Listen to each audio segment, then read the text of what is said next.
Good morning dear students. इससे पहले जो ये लेसन था आपका बायोलॉजी का क्लास 10th के कि हाउ डू ऑर्गेनिज्म रिप्रोड्यूस में पार्ट 3 तक हो गया था, जिसमें हमने डिस्कस कर लिया था कि जो रिप्रोडक्शन होता है 2 टाइप्स का होता है। एक होता है एसेक्सुअल रिप्रोडक्शन, दूसरा होता है आपका सेक्सुअल रिप्रोडक्शन।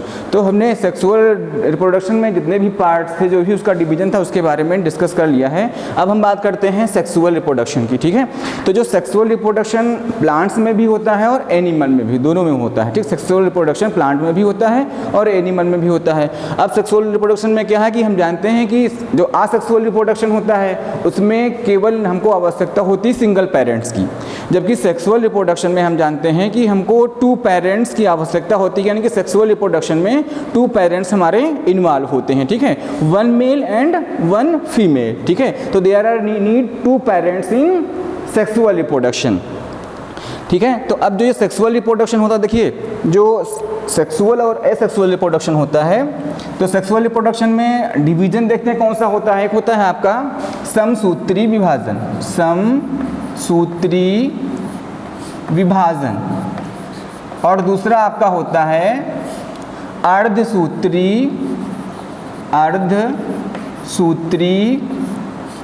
विभाजन। ठीक है, एक हो गया आपका समसूत्री, दूसरा हो गया अर्धसूत्री। समसूत्री को बोलते हैं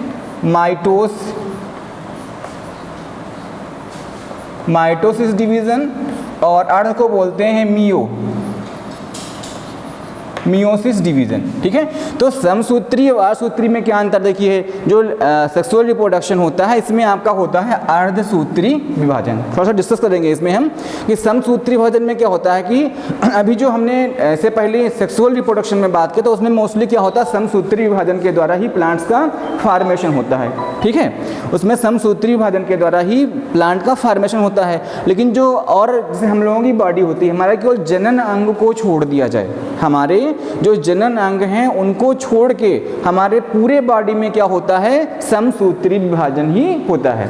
अब देखिए अर्धसूत्री और समसूत्री विभाजन में डिफरेंस क्या है। मोस्टली देखिए समसूत्री विभाजन में जो हमारे बॉडी की कहीं की कोई भी कोशिका होती है, इससे पहले भी हम बता चुके हैं और आप पढ़ भी चुके होंगे कि हमारे कोशिकाओं में 46 क्रोमोसोम्स या 23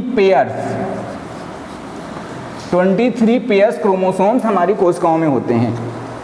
अब समसूत्री विभाजन में क्या होता है, माइटोसिस डिवीजन में, ये सपोज दैट ये सेल है, तो इस सेल से क्या होगा, 2 सेल्स का, 1 सेल से 2 सेल का फॉर्मेशन होगा। और जो सेल का फॉर्मेशन होगा, जो सेल बनेगी वो बिल्कुल आइडेंटिकल होगी अपने मदर सेल जैसी। सपोज दैट ये मदर सेल हो गई, ठीक है, ये मदर सेल हो गई, और ये आपकी 2 क्या हो गई, डाटा सेल्स। तो जो डाटा सेल्स होंगी हूबहू कॉपी होंगी अपने मदर सेल की। ये होता है आपका समसूत्री विभाजन में। ठीक है, और जितने भी क्रोमोसोम्स वो 46 यहाँ पे थे या 23 पेयर्स यहाँ पे थे हमारे, तो सेम क्या होंगे, 46 क्रोमोसोम्स या 46 क्रोमोसोम्स दोनों में होंगे। ठीक है, ऐसा क्यों होता है कि उसमें जो डीएनए मटेरियल होता है उसकी एक कॉपी, मतलब सभी जितने भी मटेरियल इसके अंदर होते हैं, जो इसके कोशिकांग होते हैं कोशिका के अंदर, सभी की एक कॉपी तैयार होती है और वो दूसरी कोशिका में चली जाती है। ठीक है, तो इस प्रकार से उसमें क्रोमोसोम की संख्या कोई चेंज नहीं होती है। जो हमारा अर्धसूत्री विभाजन होता है ये केवल हमारी जनन कोशिकाओं में होता है। ठीक है, फीमेल सेक्स ऑर्गन और मेल सेक्स ऑर्गन में ही केवल ये हमारा अर्धसूत्री विभाजन होता है। अर्ध नाम ही है आधा, अर्ध का मतलब आधा। अब देखिए यहाँ पर जो अर्धसूत्री विभाजन होगा इसमें हमारी और ये सेल है, सपोज दैट ये एक सेल होती है। ठीक है, तो देखो यहाँ पे समसूत्री विभाजन में एक कोशिका से 2 कोशिकाएं बन रही थी, और जो हमारा अर्धसूत्री विभाजन होता है इसमें एक कोशिका से क्या होगा, हमारी 4 कोशिकाओं का निर्माण होता है। कितनी सेल्स बनती हैं, 4 डाटा सेल्स। ठीक है, 4 डाटा सेल्स का फॉर्मेशन होता है। लेकिन थोड़ा सा चेंज है, देखिए यहाँ पर जो 2 सेल्स हमारी बनती थी, है ना, उसमें नंबर ऑफ क्रोमोसोम सेम था, सेल्स कैसी थी, आइडेंटिकल थी। लेकिन यहाँ पे ऐसा नहीं होता अर्धसूत्री विभाजन में। अर्धसूत्री विभाजन में क्या होता है कि जो सेल्स होती है हमारी, ठीक है, उससे 4 सेल्स बनती हैं, और यहाँ पे अगर जो हमारे 46 क्रोमोसोम होते हैं, ठीक है, तो क्या होगा, 46 क्रोमोसोम होंगे, तो जो डाटा सेल बनेंगी उनमें क्या होंगे 23, मतलब क्या होगा 23। ये डायरेक्ट मैंने दिखा दिया, बीच में कुछ स्टेप गायब हैं, आपके माइंड में ये ना आए कि मैंने 4 डाटा सेल्स बना दी हैं, ऐड कर देंगे तो 92 आएगा। ओके, बीच में स्टेप गायब हैं, शॉर्ट में बता रहा हूँ आपको, ठीक है। तो एक सेल से मतलब 1 सेल से 4 सेल बनेंगी और क्रोमोसोम्स कितने रह जाएंगे 23 बेटा पेयर नहीं है, ओनली नंबर में 23 हैं, ठीक है। तो अब जो 23 पेयर वाली जो सेल्स बनी, ये 4 जो सेल्स बनी हैं, इन सेल को हम बोलते हैं गैमेट्स। क्या बोलते हैं गैमेट्स, क्या बोलते हैं, इनको हम बोलते हैं गैमेट्स बोलते हैं। अब ये आपके 4 गैमेट्स बन गए, ठीक है। तो अब सपोज दैट यहाँ पे डिवीजन जो हुआ, अर्धसूत्री विभाजन होता है, गैमेट्स का फॉर्मेशन होता है, तो मेल में जो मेल ऑर्गन होगा है ना टेस्टिस, उसमें क्या होगा मेल गैमेट्स का फॉर्मेशन होगा, मेल गैमेट्स को हम स्पर्म बोलते हैं, और जो फीमेल होगी उसके फीमेल है ना, फीमेल जो होगी उसमें फीमेल गैमेट का फॉर्मेशन होगा, ठीक है। तो अब जो फीमेल गैमेट्स और मेल गैमेट्स, ठीक है, तो यहाँ पे जो स्टेप मैंने बताया था कि ये जो सेक्सुअल रिप्रोडक्शन है 4 स्टेप में कंप्लीट होता है। फर्स्ट स्टेप था आपका गैमेट फॉर्मेशन, तो गैमेट का फॉर्मेशन हो गया, मेल में मेल गैमेट बनेंगे है ना, मेल पार्ट में, फीमेल में जैसे ओवरी है, ठीक है, तो वहाँ पे क्या होगा उसमें फीमेल गैमेट का फॉर्मेशन होगा। मेल गैमेट को हम क्या बोलते हैं, मेल गैमेट को बोलते हैं स्पर्म, ठीक है, और फीमेल गैमेट को हम बोलेंगे एग या ओवा, ठीक है। तो मेल गैमेट को स्पर्म बोलेंगे और फीमेल गैमेट को हम ओवा या एग बोलेंगे, ठीक है। इसके बाद में ये स्टेप पूरा हुआ, आपका गैमेट्स का फॉर्मेशन हो गया, आपकी समझ में आ गया होगा समसूत्री विभाजन और अर्धसूत्री विभाजन क्या होता है। इसके बाद में हम देखते हैं पॉलिनेशन, ठीक है। तो अगर जो हम गैमेट्स की बात करेंगे तो प्लांट्स में क्या हो जाएगा पॉलन, ठीक है, पॉलन ग्रेन्स जो होती हैं वही गैमेट्स हो जाएंगे। अब पॉलिनेशन तो क्या होता है, ठीक है, युग्मक निर्माण इसको बोलेंगे, युग्मक निर्माण। दूसरा है आपका पॉलिनेशन, परागण, ठीक है। तो अब देखिए परागण क्या होता है, इसके बाद देखिए परागण आपका 2 प्रकार का होता है, परागण जो होता है आपका 2 प्रकार का होता है। कौन कौन सा भाई, एक होता है आपका सेल्फ पॉलिनेशन, सेल्फ पॉलिनेशन, और दूसरा होता है क्रॉस, क्रॉस पॉलिनेशन, ठीक है। सेल्फ पॉलिनेशन और क्रॉस पॉलिनेशन, मतलब ये हो जाएगा स्वपरागण, ये हो जाएगा स्वपरागण, और ये हो जाएगा आपका परागण, ठीक है। तो देखो सेल्फ पॉलिनेशन क्रॉस पॉलिनेशन में क्या अंतर, दोनों में डिफरेंस क्या है। देखिए सेल्फ पॉलिनेशन में क्या होता है, सपोज दैट कोई ये प्लांट है, ठीक है, ठीक है, और इस प्लांट में कोई फ्लावर लगा हुआ है, ठीक है। अगर यहाँ पे सेल्फ पॉलिनेशन का मतलब सेल्फ है स्वयं के द्वारा, जब किसी पौधे का कोई भी फ्लावर जो होगा तो फ्लावर के जो परागकण होंगे उसी की वर्तिका पर पहुंच जाए, ठीक है। मतलब कोई पुष्प है, ये सपोज दैट मैंने बताया ये पुष्प है, ठीक है, ये कोई प्लांट का एक पुष्प है, ठीक, और इसी पुष्प के जो परागकण होंगे, ये का जो पुष्प होगा, ठीक है, अगर जो इसी के परागकण आपके हों, ठीक है, इसी के क्या होंगे, ये स्टिग्मा होगी और ये इसके परागकण हैं, तो अगर जो ये इसके परागकण इसी की स्टिग्मा पर पहुंच जाएं, उसी पुष्प के, ठीक, या यहाँ पे कोई दूसरा फ्लावर लगा हुआ है, यहाँ पे कोई दूसरा फ्लावर है ना, यहाँ पे कोई दूसरा फ्लावर है, ये चाहे इसके परागकण इसकी स्टिग्मा पर पहुंच जाएं, मतलब एक ही प्लांट में अगर जो 2 फ्लावर लगे हैं तो एक फ्लावर के उसी फ्लावर के परागकण उसी की स्टिग्मा पर पहुंच जाए वर्तिकाग्र पर, या कोई उसी प्लांट का कोई दूसरा फ्लावर हो उसके परागकण दूसरे फ्लावर की स्टिग्मा पर पहुंच जाए, इसको हम बोलेंगे स्वपरागण, ठीक है। क्या बोलेंगे, स्वपरागण। अब देखिए ये तो हो गया स्वपरागण। अब परपरागण क्या होता है, परपरागण में बस सेम प्रोसेस है, फर्क इतना होगा कि कोई दूसरा प्लांट होगा, ठीक है।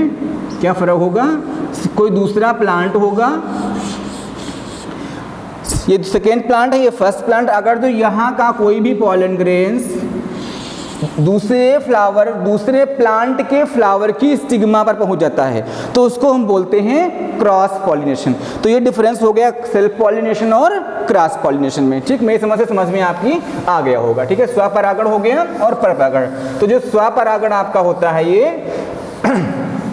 ये बाइसेक्सुअल प्लांट में होता है। प्लांट भी जो फ्लावर भी होते हैं 2 टाइप्स के होते हैं, एक होता है यूनिसेक्सुअल, एक होता है बाइसेक्सुअल। मतलब कुछ ऐसे फ्लावर होते हैं जिसमें मेल और फीमेल पार्ट दोनों होते हैं, ठीक है, उसे बोलते हैं बाइसेक्सुअल।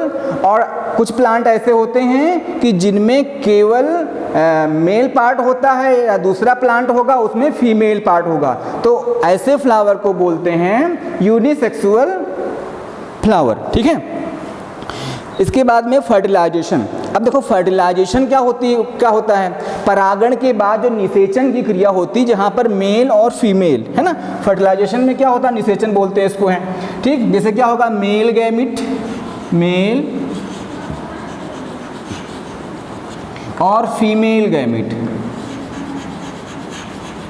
फीमेल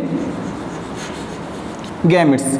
जब आपस में मेल गैमिट, ठीक है, और फीमेल गैमिट क्या करेंगे, आपस में मिलते हैं, तो मिलने के बाद एक तीसरी कोशिका का निर्माण होता है, ठीक है। इसी कोशिका को हम बोलते हैं जायगोट या युग्मनज, जायगोट,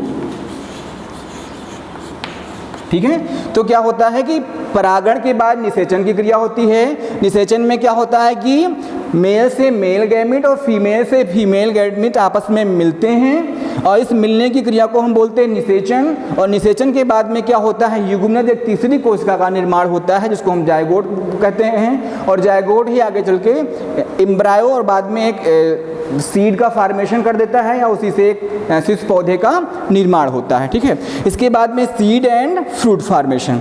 अब देखिए सीड एंड फ्रूट फॉर्मेशन में क्या होता है कि जब फर्टिलाइजेशन की क्रिया हो जाती है, ठीक है, प्लांट में जब फर्टिलाइजेशन की क्रिया संपन्न हो जाती है तो फर्टिलाइजेशन की क्रिया के बाद जो फ्लावर का जो डायग्राम होता है जिसमें ओवरी और ओव्यूल, अभी आपको बताएंगे, ओवरी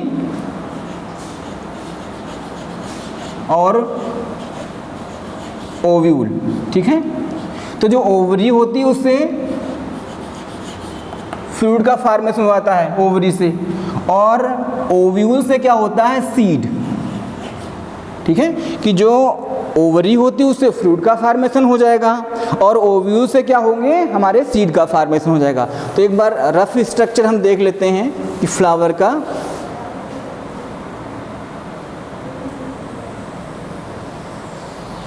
सपोज दैट ये फ्लावर है, ठीक है।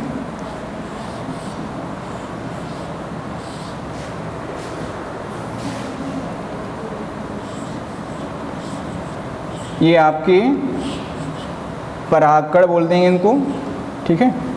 इस टाइप से कुछ बने होते हैं।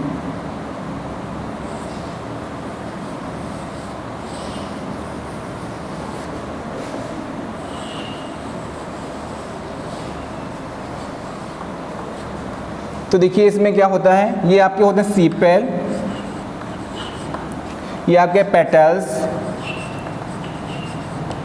पेटल, ये आपके देखिए अगर जो सिंगल की बात करो जिसको हम बाहर निकालें ऐसे सिंगल की बात करेंगे ये, तो क्या होगा, ये पुंकेसर होगा, ये आपका पुंकेसर,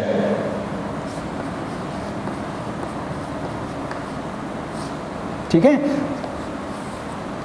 और ये आपका हो जाएगा सीपेल हो गया, पेटल हो गया, एंड इसके पूरे पार्ट को जो होता है उसको एंड्रोसियम भी बोलते हैं।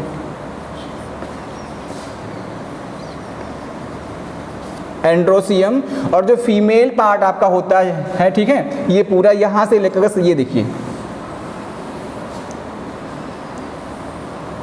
ये आपका जो फीमेल पार्ट पूरा दिख रहा हुआ, ये आपका होता है गाइनोसियम, इसी को पिस्टिल बोलते हैं, ठीक है। तो ये होता है आपका गाइनोसियम बोला जाता है, ठीक है। अब इसमें क्या होता है, ये वर्तिकाग्र, वर्तिकाग्र, ये होती है आपकी वर्तिका, इंग्लिश में बोलेंगे तो स्टिग्मा, स्टाइल, ठीक है। पुंकेसर को बोलेंगे एंथर, ठीक है। तो इस प्रकार से ये वर्तिकाग्र हो गई, ठीक है, ये वर्तिका हो गई, ये आपके एंथर हो गए, इसमें ये जो पार्ट जुड़ा होता है इसको फिलामेंट बोलते हैं, ठीक। अब ये देखो, ये जो पूरा पार्ट आपको दिख रहा है, ये पूरा पार्ट जो मैंने बताया था ओवरी, ये जो पार्ट दिखाई पड़ रहा है आपको ओवरी, और ओवरी के अंदर क्या होता है, ठीक है, ओवरी के अंदर जो होता है वो ओव्यूल होता है। तो ये पार्ट जो होता है निषेचन की क्रिया हो जाती है, तो ये वर्तिका, वर्तिकाग्र, पुंकेसर, पेटल, सीपल, ये सब क्या हो जाते हैं, सूखकर मुरझा जाते हैं, और बाद में ओवरी से क्या, ओवरी फूल जाती है, और फूलने के बाद में फ्रूट में कन्वर्ट हो जाती है, ठीक है। और जो ओव्यूल होता है, ओव्यूल के अंदर क्या होता है, डिवीजन होता है, इसके बाद में क्या होता है, ओव्यूल से सीड का फॉर्मेशन हो जाता है, ठीक है। तो अगले पार्ट में हम डिस्कस करेंगे, इसी में जो शेष पार्ट बचा हुआ है उसके बारे में डिस्कस करेंगे। Thank you.